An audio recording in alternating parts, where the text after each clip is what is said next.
in New York. You talked about the proposal by Mr. Mamdani for government-run grocery stores. Do you think that's a viable proposal for the people of the city of New York? All around the country, there are quite a few places where there are publicly owned grocery stores designed to offer healthy, nutritious, affordable food in food deserts where people have no other options. That is Mr. working Lander, in red and blue states around the country. Mr. Lander, you do realize that these grocery stores have less product available. The food is not nearly as good. Some of them shut down. The standards in them are, quite frankly, disgusting. Do you think it's in the interest of the people of New York to open this up? And by the way, I'm from Brooklyn, New York, so I've grown up in the city.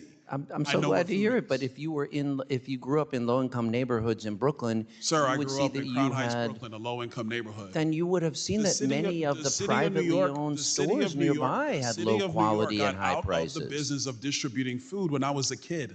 The city of New York used to distribute food. They got out of that business. They did when I was a kid. But we still provide a whole lot of free meals in our summer camp programs, in our after-school programs, and in our schools that an enormous number of low-income and working-class families rely on. That is government-distributed food. Should we cut it off? Last question for you. Can you condemn the phrase global intifada? I made real clear, if you mean I don't think people should say it, I condemn it. If you want to make it against the law and send people to jail for saying it, gentleman's time I don't. expired. This is why the city of New York is going down the toilet. I yield. It's doing great. Thank you. You should come back and time visit. has expired. Thank you. Now, the gentleman from Wisconsin, Mr. Stile, who chairs our Digital Assets, Financial Technology, and AI Subcommittee, is recognized for 5 minutes. Thank you very much, Chairman Hill, and thank you for holding today's hearing. This is a really important topic that we need to discuss, but it tells you a lot about the state of the Democratic Party, where their witness has to come and defend government-run grocery stores. It tells you a lot about the state of the Democratic Party. Do you support the use of taxpayer money that has been used over the last few years in New York to provide health care for illegal immigrants? The short answer is yes, where folks are undocumented, but they are working in New York City. It is so much better for them to have access to primary health care than it is for them to wind up in emergency rooms in ways that bear much greater costs. So you just distinguish if they're working. If they're not working, do you support the use of taxpayer money to provide free health care for illegal immigrants that are not working? The primary care approach is what we generally try to use through our federally qualified health centers. If someone is brought to an emergency room, do I think that their life should be saved rather than worrying about their immigration status or how they can pay for their health care? I do think so, yes. That is the law, and hospitals do provide that care.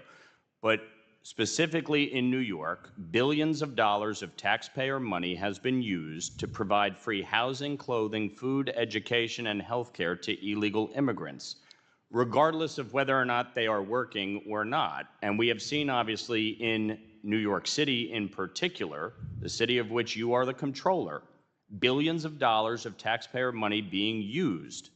Do you support the use of those funds to provide free health care to illegal immigrants? That's what I'm asking. It's yes or no. And I answered yes. Billions of dollars being generated by folks who are undocumented in taxes and revenue for New York City and New York State as well. There's no question that immigrants contribute greatly to our economy. The issue here has been, as you well know, in New York, hundreds of thousands of migrants coming into the city. The city has crippled under the weight of that cost. Those are the words of the mayor. Those are the words of elected officials. I have financial oversight. I can tell you that Those are the words of the elected officials in New York City, that New York City voters duly elected. Now, you called yourself in 2016 a Brooklyn Jewish Democratic Socialist. And so my question to you is... in that article, just to be clear. My question to you is, what is your relationship with the Working Families Party of New York and the Democratic Socialists of America New York City chapter? Of the Working Families Party, I am a member and a donor. Of the Democratic Socialists of America, I am not a member or a donor. Do you support the DSA of New York City? I'm not a member or a donor to the DSA of New York City. there is a lot of overlap between the DSA of New York City and the WFP of New York. Do you support the work of the DSA of New York City? There are things they have proposed that I have supported, like raising the minimum wage, and there are things they have proposed that I do not support, like BDS. Okay. So with respect to BDS, and I'm glad you brought that up, the DSA of New York City just adopted a resolution as part of this national convention. They want to expel members who do not comply with their extremist views, and specifically, anyone who supports Israel's right to defend themselves. Do you oppose that position in their platform? Yes. Okay. Zohran Mamdani, who you support for mayor, is fully endorsed and embraced by the DSA of New York City, and in fact, just the other day said that Israeli bond investments violate New York City values.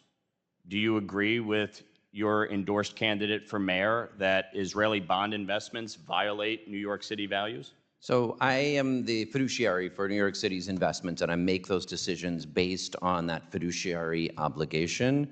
First, I'll broadly say I don't support BDS, as I said. New York City's pension funds under my watch have over $300 million invested in Israeli companies. We do not have Israeli bonds because we do not broadly have foreign bonds in other countries in Canada or England or France. Do you think Israeli bond investments violate New York City values? Do you agree with Zohran Mamdani? My job as controller is not to assess alignment with It's a pretty value. straightforward No, this is question actually that you important. as controller should I be able have to a answer. fiduciary duty to figure out best risk-adjusted Gentleman's return. time Okay, is so you expired. slightly support. Gentleman's I time has did expired. not. I did not Mr. think that the Israeli bonds that were Mr. held Lander, in the.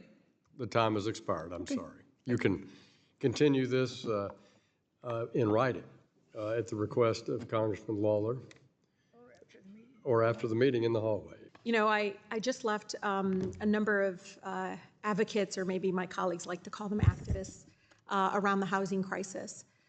It was powerful speeches about just how terrible and horrific the housing crisis is across our country. And, you know, I'm getting back from there and I'm thinking, well, I'm on Financial Services Committee. Somehow we're going to be able to address the housing crisis. No, that's not what we're doing here. Then I thought, okay, well, you know, the president is shamelessly using his office for vast personal gain. I mean, I think he's doubled his net worth since last year, mainly through cryptocurrency and crypto corruption. And I'm just saying this because I'm like, why are we having this hearing? I always like to kind of dig deeper, and then I found out, oh, well, the anti-ESG, which for my residents listening, it means environmental social governance. These are, many of my colleagues will call activists because they have social causes and they want to make sure their money is not going to something they don't support. And it's because it's funded by big mega donors, the fossil fuel industry. It's true. You all know it. And figures like Leonard Leo and Peter Thiel. I mean, Mr. Copeland, Manhattan Institute, and I would like to submit for the record a fact sheet on the Manhattan Institute from the Center for Justice and Democracy. Without objection. Thank you. You know, I think what, $1.5 million from ExxonMobil and $3 million from the Koch brothers. You know, how do the public take that seriously? When I have a community in Wayne County that hasn't met Clean Air Act standards in years, where our kids are literally being poisoned. They can't develop, their brains cannot develop if they're being poisoned. I say this because we're here because of mega donors.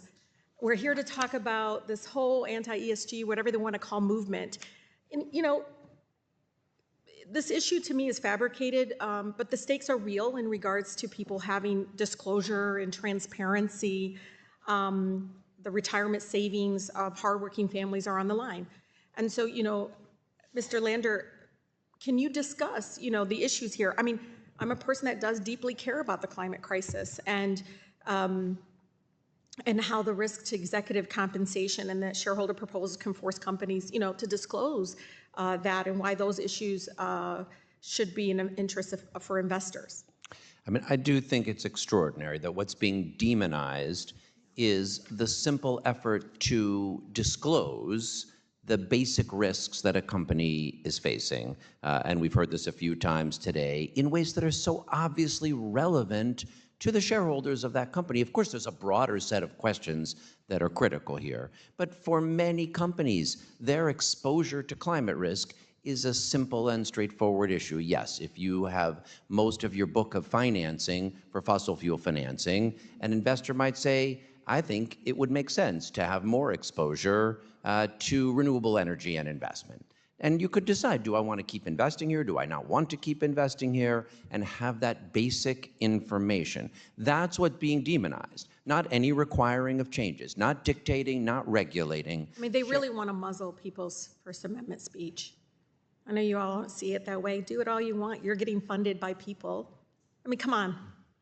I'm looking at you all and I'm telling you, these companies are not my constituents.